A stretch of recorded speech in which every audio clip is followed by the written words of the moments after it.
Night has fallen over the small village at the edge of the savannah. The air is thick with the scent of burning wood as the villagers gather around a crackling fire. Shadows dance on the walls of the mud huts, and the elders, their faces creased with age, speak in low, hushed tones. Among them is Nuru, a young hunter with sharp eyes and a restless heart, listening intently to the stories of old. The spirits of the savannah, they are not just tales, child. They are real. Ancient warriors, bound to this land by a sacred oath, guarding a treasure that no living man has ever laid eyes upon. But beware, for those who seek it face trials beyond imagination. Many have ventured into the savannah, but none have returned. The spirits are ruthless in their protection. Nuru's heart pounds in his chest. The idea of a hidden treasure, guarded by the restless dead, stirs something deep within him. He looks at his father's spear, glinting in the firelight, and makes a decision that will change his life forever. I will find this treasure. I will prove myself worthy, not just to the village, but to the spirits themselves.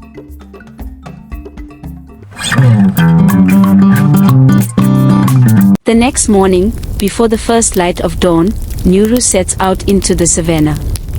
The vast, golden grasses stretch endlessly before him, waving gently in the morning breeze.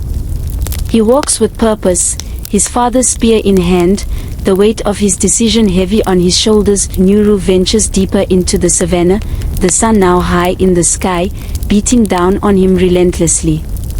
Hours pass, and the landscape remains unchanged, a never-ending sea of grass. Doubt begins to creep in, but just as he considers turning back, the wind dies down, and an unnatural silence falls over the land. What is this? Why has the wind stopped? Suddenly, he sees movement at the edge of his vision, a flicker of shadow among the tall grasses. He turns quickly, spear raised, but there is nothing there.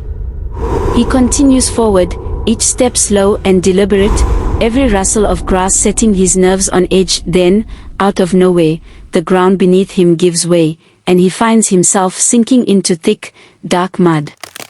It pulls at his legs, trying to drag him under. Nuru struggles, but the more he fights, the deeper he sinks. Panic sets in as the mud rises to his waist, threatening to swallow him whole. No. I will not be defeated by this. I will prove myself. With a final, desperate effort, Nuru pulls himself free, collapsing onto solid ground. His body is covered in mud, his breath coming in ragged gasps, but he is alive. He hears a faint whisper on the wind, a voice that seems to come from everywhere and nowhere. You have passed the first trial, but the path ahead is fraught with danger. Prepare yourself, young hunter, for the spirits will not be so merciful next time. Nuru looks around, but the voice fades into the wind. He pushes himself up, his resolve hardening. He knows now that turning back is not an option. The spirits are watching, and he must press on. Night falls once more as Nuru continues his journey. The moon is high, casting a pale glow over the savannah. The air grows colder, the wind howling through the grass like a living thing. Nuru feels a presence around him, unseen eyes watching his every move. As he walks, the landscape begins to shift. The grasses turn to flames, licking at his feet, but they do not burn. The sky above turns a deep, blood red, and the air is filled with the sounds of battle, swords clashing, warriors shouting. Nuru finds himself standing in the middle of a great battlefield, surrounded by the spirits of the ancient warriors. In the midst of the chaos, he sees a figure that makes his heart stop. It is his father, towering and proud, his armor shining like the sun. His face is stern, his eyes burning with an intensity that cuts Nuru to the core. You think you can stand where I stood? You think you are worthy of my name? You are nothing, a shadow of the man I was. Turn back now, before it's too late. Nuru's heart aches, doubt gnawing at him like a wild animal. This is his greatest fear, the voice of his own insecurities given form. But as he looks into his father's eyes, something inside him shifts. I am not you, Father, but I am more than just your shadow. I will prove myself, not just to you, but to myself. I am worthy. As the last word leaves his lips, the vision shatters like glass, and Nuru finds himself back in the savannah, the flames gone, the battlefield silent. The spirit's whispers fill the air once more. You have faced your fear and conquered it, but the final trial awaits, and it will be your greatest challenge Nuru yet. stands tall, his heart no longer weighed down by doubt. He is ready.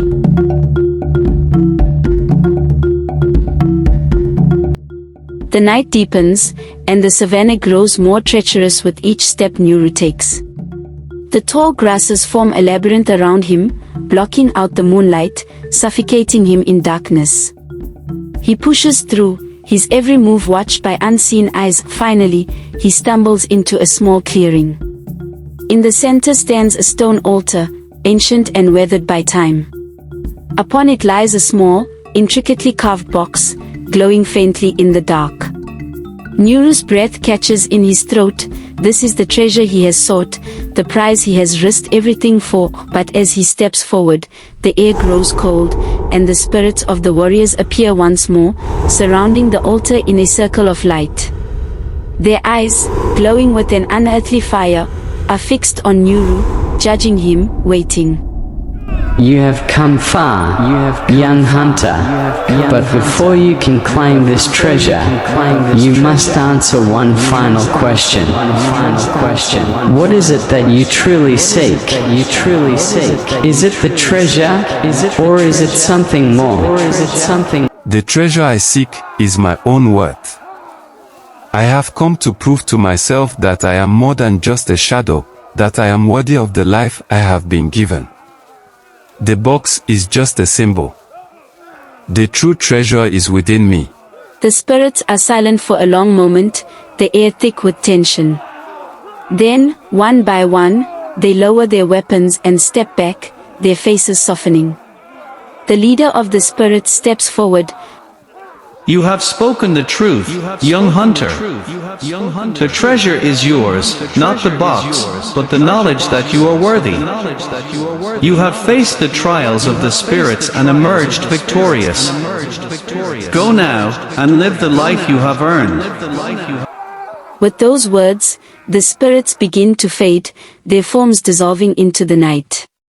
Nuru stands alone in the clearing, the box glowing softly on the altar. He reaches out, his hand trembling, and opens it. Inside, he finds a small, simple amulet, made of bone and wrapped in leather. It is a humble treasure, but to Nuru, it is the most valuable thing in the world. Nuru closes the box and ties the amulet around his neck. He turns to leave the clearing, his heart light, his spirit unburdened. As he steps back into the savannah, the first light of dawn breaks over the horizon, bathing the land in a golden glow. Nuru smiles, knowing that he has truly found his way. Nuru returns to the village as the sun rises, his body weary but his heart strong. The villagers gather around, their faces filled with awe and curiosity. He does not speak of the treasure he found, nor the trials he faced, but the amulet around his neck tells them all they need to know. The elders nod in approval, and Nuru feels the weight of their respect settle upon him. He has proven himself not just as a hunter, but as a man, worthy of his father's name and the life he has been given. Nuru smiles, knowing that the ghosts of the savannah will watch over him always, guardians of the land and its secrets. He has passed their trials and earned their respect, and now, he is truly free. If you love this video and love to watch more like this, please subscribe to my channel, comment, like and share. Thanks for watching.